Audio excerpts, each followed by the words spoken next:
सो अभी हमने क्या पढ़ा है, nature of bonding, structure and properties. तो 3 मेन फैक्टर्स जो इम्पॉर्टेंट हैं, जो कि हमें किसी भी सब्सटेंस की प्रॉपर्टीज़ बताते हैं। जैसे मैंने अभी बताया ना, नेचर ऑफ बॉन्डिंग क्या बताएगा कि which type of bond is that, यानी वो कोवेलेंट है, आयनिक है, मेटालिक है, या फिर कोऑर्डिनेट कोवेलेंट बॉन्ड है। स्ट्रक्चर क्या बताएगा, स्ट्रक्चर डिपेंड करता है अरेंजमेंट ऑफ एटम्स पे, जैसे एटम अरेंज होंगे उसी के अकॉर्डिंगली उसका स्ट्रक्चर बनेगा। अब जैसे स्ट्रक्चर हो सकता है टेट्राहेड्रल हो सकता है कि स्ट्रक्चर आपके पास हेक्सागोनल स्ट्रक्चर हो, पेंटागोनिक स्ट्रक्चर हो, ठीक है। तो ये डिपेंड करता है, लीनियर हो स्ट्रक्चर, बेंट स्ट्रक्चर हो, ठीक है। तो डिफरेंट स्ट्रक्चर्स या शेप्स होती हैं, ज्योमेट्री होती है। प्रॉपर्टीज़ जो हैं वो क्या है, मैंने भी बताया, प्रॉपर्टी स्ट्रक्चर से रिलेट करती हैं। जितना हार्ड कॉम्पैक्ट स्ट्रक्चर होगा, जितना एटम्स कॉम्पैक्टली एक दूसरे के साथ अरेंज होंगे, उतनी उसकी प्रॉपर्टीज़ में लाइक मेल्टिंग और बॉइलिंग पॉइंट वगैरह जो है वो उसके हाई होंगे और शार्प होंगे, ठीक है। तो अब यहाँ पर आपके पास जो पहली चीज़ है that is type of particles, ठीक है। पार्टिकल्स स्टूडेंट्स ये याद रखिएगा, पार्टिकल्स बेसिकली 3 चीज़ों को कहते हैं, 3 चीज़ों को कलेक्टिवली पार्टिकल्स कहते हैं। पहली चीज़ है एटम्स, दूसरी चीज़ है आयंस, और तीसरी चीज़ है मॉलिक्यूल्स। एटम, आयंस और मॉलिक्यूल्स, इन तीनों को मिला के हम एक वर्ड देते हैं पार्टिकल्स का। यानी कि अगर मैं आपसे पार्टिकल्स बोल रही हूँ ना, तो इसका मतलब है कि पार्टिकल एटम्स भी हो सकते हैं, पार्टिकल आयंस भी हो सकते हैं, पार्टिकल मॉलिक्यूल्स भी हो सकते हैं। लेकिन आपको कैसे पता चलेगा कि मैं एटम की बात कर रही हूँ, मैंने तो पार्टिकल कह दिया, तो आपको कैसे पता चलेगा कि मैं पार्टिकल्स में एटम की बात कर रही हूँ, आयंस की बात कर रही हूँ, या फिर मॉलिक्यूल्स की बात कर रही हूँ, ठीक है। तो वो ऐसे ही याद रखिएगा आप कि अगर मैं एलिमेंट की बात कर रही हूँ ना, यानी मैं कह रही हूँ कि एलिमेंट के पार्टिकल्स क्या होंगे, ठीक है, तो आपने कहना है एटम्स, ठीक है, क्योंकि एलिमेंट को जब आप तोड़ते हैं ना तो उसमें क्या निकलता है, उसमें एटम्स होते हैं, ठीक है। इसी तरह से अगर हम एलिमेंट के बजाय मैं कंपाउंड की बात करूं, ठीक है, लाइक जैसे ग्लूकोज है, जैसे वाटर है, ठीक है, जैसे कार्बन डाइऑक्साइड हो सकती है, मीथेन हो सकती है, इतने सारे कंपाउंड्स हैं आपके पास, ठीक है। तो अगर मैं कंपाउंड की बात करूंगी ना, तो उसका जो आपके पास पार्टिकल्स होंगे वो उसके होंगे मॉलिक्यूल्स, ठीक है। एलिमेंट के पार्टिकल एटम्स होते हैं और कंपाउंड के पार्टिकल मॉलिक्यूल्स होते हैं। आप ये भी कह सकते हो कि एक मॉलिक्यूल किसी कंपाउंड का बहुत छोटा यूनिट भी होता है, ठीक है। इसी तरह से अगर मैं फॉर्मूला यूनिट या आयनिक कंपाउंड की बात करें तो ऑब्वियसली उसके पार्टिकल्स क्या होंगे, आयंस, क्योंकि अगर आप आयनिक कंपाउंड को तोड़ोगे तो क्या निकलेगा बीच में से, आयनिक कंपाउंड को अगर आप तोड़ते हैं ना तो क्या निकलता है, आयंस निकलते हैं। एलिमेंट को तोड़ते हैं, ये सिंपल फॉर्म उसकी क्या होती है, एटम्स होते हैं। कंपाउंड की सिंपल फॉर्म क्या होती है, मॉलिक्यूल होता है, ठीक है। तो there are 3 type of particles, atom, ions and molecules. Atom कब होगा, जब एलिमेंट होंगे, ठीक है। कंपाउंड मॉलिक्यूल कब होगा, जब कंपाउंड होंगे। और जब आयनिक कंपाउंड की अगर हम बात करेंगे तो वो उसमें हम कहेंगे कि वो आयंस हैं, ठीक है। इसी तरह से टाइप्स ऑफ पार्टिकल्स में, अब the types of elementary particles contain the substances can contain atom, ions और मॉलिक्यूल। एग्जांपल इसमें क्या है, contain ions such as sodium chloride, it will conduct electricity when melted और dissolved in water. In order to be soluble in water the substance must contain ions और polar substances, ठीक है। तो properties क्या, अब जैसे यहाँ पे हम पानी की प्रॉपर्टी डिस्कस कर रहे हैं या हम किसी भी चीज़ की प्रॉपर्टी डिस्कस अगर करें ना, कि लाइक अगर कोई चीज़ कंडक्टिव है या इलेक्ट्रिकली कंडक्टिव है, या अगर मैं बोलूँ कि it is a conductor of electricity, तो ज़रूरी है कि उसके अंदर आयंस मौजूद हों, यानी ज़रूरी है कि जब वो टूटे तो वो अपने आयंस में टूट सके, ठीक है। तो इसीलिए कि जैसे वो कह रहे हैं कि सोडियम क्लोराइड है ना, ठीक है, अगर आप इसको पानी में ऐड करते हो या इसको मेल्ट करते हो तो ये अपने आयंस में टूट जाता है, और आयंस अगर मौजूद होंगे तो ऑब्वियसली वो इलेक्ट्रिकली कंडक्टिव होगा। इसी तरह से the way elementary particles are connected to each other, ठीक है। अब पार्टिकल्स आपस में कनेक्ट कैसे होते हैं, पार्टिकल्स में हैव आयनिक, कोवेलेंट, मेटालिक और weak intermolecular forces. The stronger the bond the higher the melting boiling point and hardness of the substance. जैसे मैंने भी बताया ना प्रॉपर्टीज़ में, अरेंजमेंट, ठीक है ना, तो जितनी ज़्यादा स्ट्रॉन्ग अरेंजमेंट होगी उसी हिसाब से बॉन्ड होगा स्ट्रॉन्ग, और उसी हिसाब से उसकी प्रॉपर्टीज़ होंगी, ठीक है। जैसे कि फॉर एग्जांपल जैसे सिलिकॉन डाइऑक्साइड है, उसमें कोवेलेंट बॉन्ड बहुत स्ट्रॉन्ग होता है, ठीक है, और connecting each atom to several other atom to form a joint covalent structure. The atom in silica are difficult to separate, making it very hard and difficult to melt, ठीक है। तो silicon dioxide के अंदर जो atoms होते हैं वो इतने ज़्यादा कॉम्पैक्ट साथ साथ जुड़े होते हैं और इतना उनका स्ट्रॉन्ग बॉन्ड होता है कि उसको तोड़ना बहुत मुश्किल होता है, तो उसके लिए उसका हार्ड मेल्टिंग और बॉइलिंग पॉइंट होता है, उसको मेल्ट भी बहुत मुश्किल से कर सकते हैं हम। इसी तरह से on the other hand carbon dioxide की बात करें कि उसमें भी कार्बन जो बॉन्ड है, कोवेलेंट बॉन्ड, वो काफ़ी स्ट्रॉन्ग होता है, लेकिन बात ये है, अब वो मॉलिक्यूल्स के बारे में बात करें कि कुछ मॉलिक्यूल्स में इंटरमॉलिक्यूलर फोर्सेस जो होती हैं ना वो वीक होती हैं। सो उसी हिसाब से अगर वीक है, क्योंकि कार्बन डाइऑक्साइड के अंदर कोवलेंट बॉन्ड तो स्ट्रॉन्ग है, लेकिन जो इंटरमॉलिक्यूलर फोर्सेस है ना तो वीक है, तो इस लिहाज से उसका जो मेल्टिंग और बॉइलिंग पॉइंट है वो लो हो गया है। ठीक है, इसी तरह से द अरेंजमेंट ऑफ पार्टिकल्स, ठीक है, पार्टिकल्स के अरेंजमेंट। अब पार्टिकल्स में be arranged in one plane या इन प्लेन्स, इन लेयर्स और in the variety of 3 dimensional network. Different तरीके हैं अरेंज होने के, ठीक है, यानी कि बिल्कुल जब प्लेन्स में प्लेन्स में अरेंज होंगे इट मीन्स दैट वो कोई पॉलीमर बना रहे हैं। पता है आपको पॉलीमर कैसे बनता है? लाइक जैसे हम सीरीज़ में बात करते हैं ना, 1 बाय 1 आगे जैसे कोई चेन होती है, ठीक है, वैसे ही प्लेन की बात है। अगर हम लेयर्स की बात करें तो ऑब्वियसली जैसे आपने पीछे ग्रेफाइट की पढ़ी है और आपने चैप्टर 2 में पढ़ा होगा ग्रेफाइट और कार्बन का जो स्ट्रक्चर है वो क्या है। कार्बन का जो डायमंड का स्ट्रक्चर है उसमें कार्बन टेट्राहेड्रली एटम्स अरेंज्ड है और जो ग्रेफाइट है उसमें हेक्सागोनली अरेंज्ड है। तो जब हेक्सागोनल अरेंजमेंट होती है तो लेयर बन जाती है, ठीक है।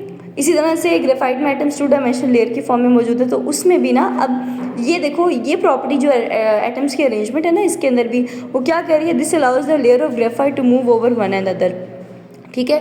और पता है जब ग्रेफाइट में स्पेस बन जाती है ना, लेयर होती है, तो उसमें इलेक्ट्रॉन्स जो होते हैं ना वो फ्लो कर सकते हैं, और जब इलेक्ट्रॉन फ्लो कर सकते हैं तो मतलब वो इलेक्ट्रिकली कंडक्टिव है, ठीक है। तो इसका मतलब है कि बॉन्डिंग और स्ट्रक्चर ये दोनों डिसाइड करते हैं किसी भी एलिमेंट की प्रॉपर्टीज़ कैसी होगी। बात समझ आई? इसकी ये समरी है इस टॉपिक 5.5 की, कि बॉन्डिंग चाहे वो देखेंगे स्ट्रॉन्ग है वीक है क्या है, और स्ट्रक्चर कि वो कैसा स्ट्रक्चर है, टेट्राहेड्रल है, हेक्सागोनल है, क्या उसमें कोई स्पेस बनती है कि नहीं बनती।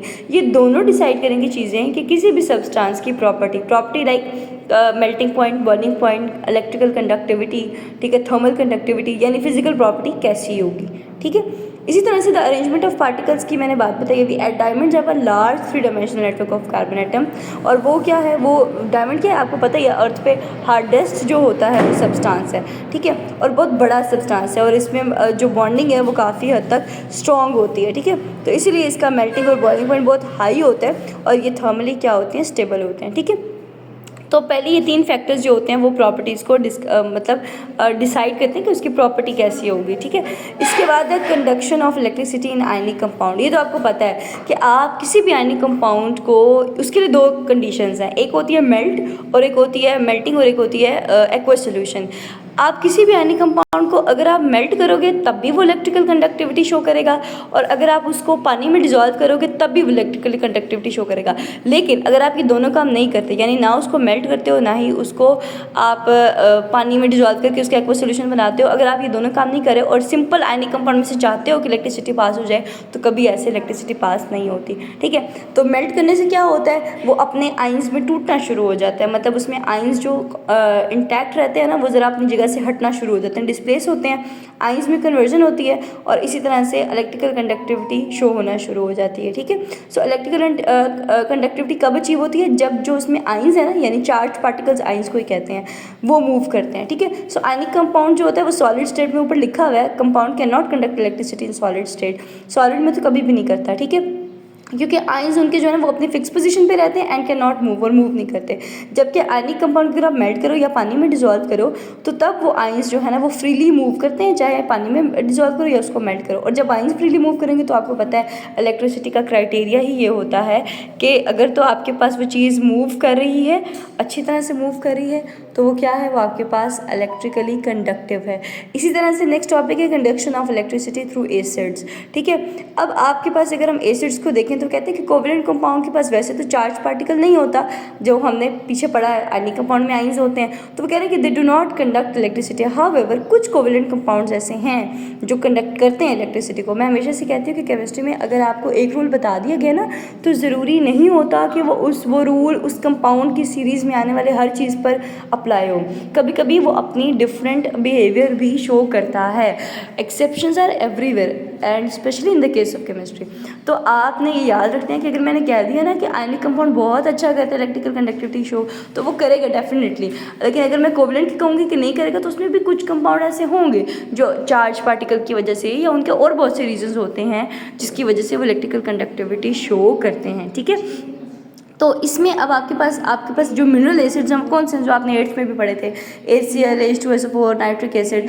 जब भी आप इनको पानी में डिजोल्व करते हैं ना तो ये टूट जाते हैं और ये हाइड्रोजन आयन रिलीज करते हैं। एसिड कहते ही हम उसको है ना, जो हाइड्रोजन आयन लिबरेट करे, हम उसी को तो एसिड कहते हैं। और यहाँ पे हाइड्रोजन आयन क्योंकि आयन की फॉर्म में लिबरेट हो रहा है, ठीक है, तो फिर क्या होगा, वो कहते हैं form concentration of hydrogen ions and negatively charge ions. अब इन सब में से अगर आप हाइड्रोजन निकाल दो, जैसे HCl में से H निकाल दो एज अ पॉजिटिव, तो पीछे क्या है, उसका नेगेटिव आयन कौन सा बचेगा, Cl नेगेटिव। इसी तरह से अगर आप H2SO4 में से 2H पॉजिटिव निकाल दो तो पीछे क्या बचेगा, SO4 नेगेटिव। इसी तरह से अगर आप HNO3 में H पॉजिटिव निकाल दो तो पीछे क्या बचेगा, नाइट्रेट आयन यानी NO3 नेगेटिव 1, ठीक है। तो ये आयंस फ्रीली एक्वा सॉल्यूशन में मूव करके इलेक्ट्रिसिटी को कंडक्ट करते हैं, ठीक है। इसी तरह से मेटल्स तो वैसे ही बहुत अच्छे कंडक्टर्स होते हैं क्योंकि उनके पास फ्री इलेक्ट्रॉन्स होते हैं। अगर आपने ये पढ़ा हो कि metals are electropositive in nature, आपने इस चैप्टर के फर्स्ट पेजेस में पढ़ा है कि मेटल इलेक्ट्रोपॉजिटिविटी शो करते हैं और non metals electron negativity show करते हैं। तो अगर पॉजिटिविटी शो करें इट मीन्स दैट उनकी आदत है कि वो इलेक्ट्रॉन्स हमेशा लूज़ करते हैं, ठीक है। अब पता क्या है, अब जब ये इलेक्ट्रॉन लूज़ करते हैं तो ऑब्वियसली आपको पता है कि इलेक्ट्रिकल कंडक्टिविटी का यही रूल है कि या तो फ्री आयन होने चाहिए या फ्री इलेक्ट्रॉन होने चाहिए। और जब ये फ्री इलेक्ट्रॉन लूज़ कर देते हैं, वो इलेक्ट्रॉन फ्लो करते हैं, उसकी वजह से they are termed as the electrical conductor. तो वो कह रहे हैं कि these electrons are not associated with a single atom. अब आप मुझे एक बात बताएं कि अगर एक मेटल है, मेटल एटम है, ठीक है, या एक मेटल की, चले मैं आपको कहती हूँ कि मैंने एक कॉपर मेटल है उसकी स्ट्रिप ली है, स्ट्रिप, ठीक है ना, तो उस स्ट्रिप के अंदर क्या एक ही कॉपर का एटम होगा, नहीं, उसके अंदर एवोगैड्रो नंबर ऑफ एटम्स होते हैं, ठीक है ना, यानी कि 6.02 × 10⁻23 एटम्स होते हैं, ठीक है। और वो तमाम एटम्स जो हैं वो क्या करेंगे, इलेक्ट्रॉन लूज़ करेंगे और वो एक किस्म का इलेक्ट्रॉन पूल बन जाएगा फिर, ठीक है। तो उसकी वजह से इलेक्ट्रिकल कंडक्टिविटी जो है वो शो होती है। तो वो electron begin to flow under the influence of electricity और इस वजह से इलेक्ट्रिसिटी मेटल में से पास होती है। तो इस पर ज़्यादातर क्वेश्चन क्या आएगा, conduction of electricity through acids में आ जाएगा कि why acids are electrical conductor, तो ये आप कर लीजिएगा। Why metals are electrical conductor, ये क्वेश्चन आ सकता है। Why metals, why ionic compounds are don't conduct electricity in solid state, ठीक है। तो सॉलिड स्टेट में क्यों इलेक्ट्रिकल कंडक्टिविटी शो नहीं करते, क्योंकि उनके आयंस ही इतना ज़्यादा इंटैक्ट होते हैं, अपनी पोजीशन पे फिक्स होते हैं। जब तक हम उन्हें हीट नहीं देंगे तब तक वो आयंस अपनी जगह से नहीं हिलेंगे, ठीक है। सो इसी तरह से उसके बाद आता है compounds that consist of covalent molecules are called covalent compounds, ठीक है। वो कंपाउंड्स जिनमें ऑब्वियसली कोवेलेंट बॉन्ड होता है या कोवेलेंट मॉलिक्यूल्स होते हैं उनको कोवेलेंट कंपाउंड्स कहते हैं, ठीक है। अब उनमें जो इंटरमॉलिक्यूलर फोर्सेज हैं बिटवीन द मॉलिक्यूल्स वो काफ़ी वीक होती हैं देन द कोवेलेंट बॉन्ड्स, ठीक है। दैट्स उनका मल्टीपल बॉइलिंग पॉइंट लो होता है और वो उस तरह से फ्रीली जो मॉलिक्यूल्स है ना, वो मॉलिक्यूल्स, कोवेलेंट मॉलिक्यूल्स उस तरह से फ्रीली जो है वो इलेक्ट्रिसिटी को कंडक्ट नहीं करते हैं, लेकिन बहुत अच्छा या बहुत ज़्यादा नहीं करते, पुअर कंडक्टर होते हैं, ठीक है। तो आई होप सो आपको टॉपिक समझ में आ गया होगा। मेल्टिंग और बॉइलिंग पॉइंट के नीचे आपके पास टेबल भी मौजूद है, ठीक है, 5.1 एंड 5.2, जिसमें उन्होंने कोवेलेंट कंपाउंड वाटर, मीथेन और एथेनॉल को बताया हुआ है, उसका मेल्टिंग और बॉइलिंग पॉइंट आप देखें। और नीचे सोडियम क्लोराइड, सोडियम फ्लोराइड और मैग्नीशियम क्लोराइड यानी कि आयनिक कंपाउंड्स का भी बताया हुआ है, उनका देखिए कितना ज़्यादा मेल्टिंग और बॉइलिंग पॉइंट है, ठीक है। तो ये आपको बेसिक डिफरेंस बताया जा रहा है, ठीक है। तो कोवेलेंट कंपाउंड्स होते हैं उनका लो मेल्टिंग पॉइंट होता है और जो आयनिक होते हैं उनका हाई मेल्टिंग और बॉइलिंग पॉइंट होता है। क्यों? क्योंकि कोवेलेंट में जो फोर्सेज होती हैं ना वो उस तरह से स्ट्रॉन्ग नहीं होती इंटरमॉलिक्यूलर फोर्सेज, ठीक है, क्योंकि चार्ज भी तो पार्शियल होता है, जबकि आयनिक कंपाउंड में कंप्लीट चार्ज की वजह से जो पॉजिटिव और नेगेटिव चार्ज है वो पूरा आता है। तो इलेक्ट्रोस्टैटिक फोर्स ऑफ अट्रैक्शन की वजह से उसमें जो मेल्टिंग और बॉइलिंग पॉइंट है उनका वो ज़्यादा होता है क्योंकि उनका बॉन्ड स्ट्रॉन्ग होता है। आई होप से आपको लेक्चर समझ आ गया होगा। 5.5.1 आर्टिकल जो ग्रेफाइट है वो इंशाल्लाह हम नेक्स्ट किसी क्लास में देख लेंगे, ठीक है। और अभी तक का अगर कोई क्वेश्चन है तो आप पूछ सकते हैं।